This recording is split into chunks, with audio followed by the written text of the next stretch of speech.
Le quart d'heure de Rabelais.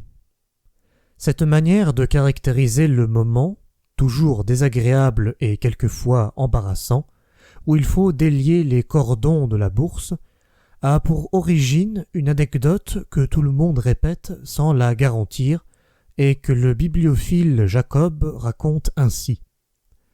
Rabelais, après être resté à peine 6 mois à Rome, où il eut encore le temps d'apprendre l'arabe, que lui enseigna un évêque de Céramite, fut rappelé en France « Clara principis patriaque voce », dit-il. Peut-être allait-il porter au roi quelque communication importante de l'ambassadeur.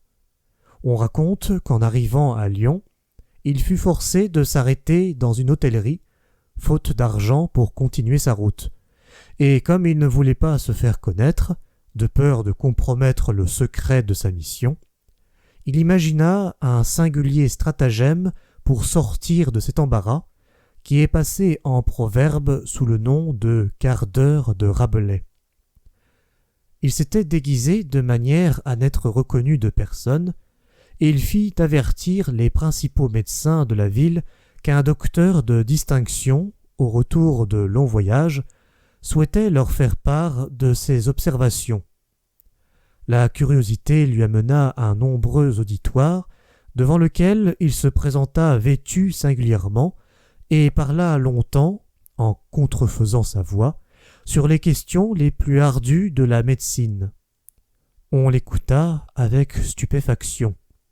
Tout à coup, il se recueille, prend un air mystérieux, ferme lui-même toutes les portes et annonce aux assistants qu'il va leur révéler son secret. L'attention redouble.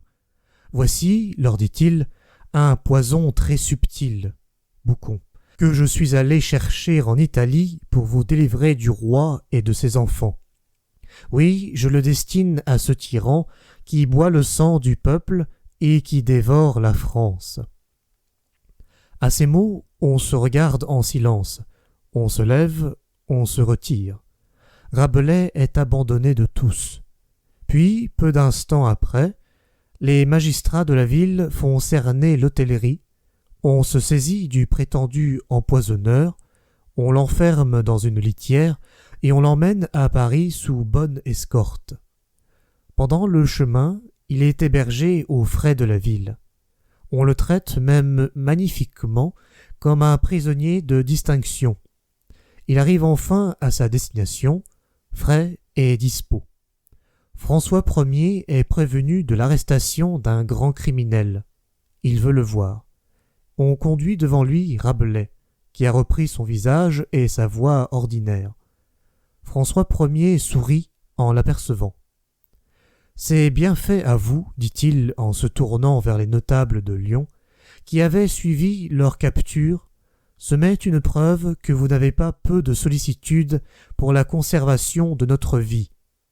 Mais je n'avais jamais soupçonné d'une méchante entreprise le bonhomme Rabelais. » Là-dessus, il congédie très gracieusement les Lyonnais confondus et retient à souper Rabelais, qui but largement à la santé du roi et à la bonne ville de Lyon.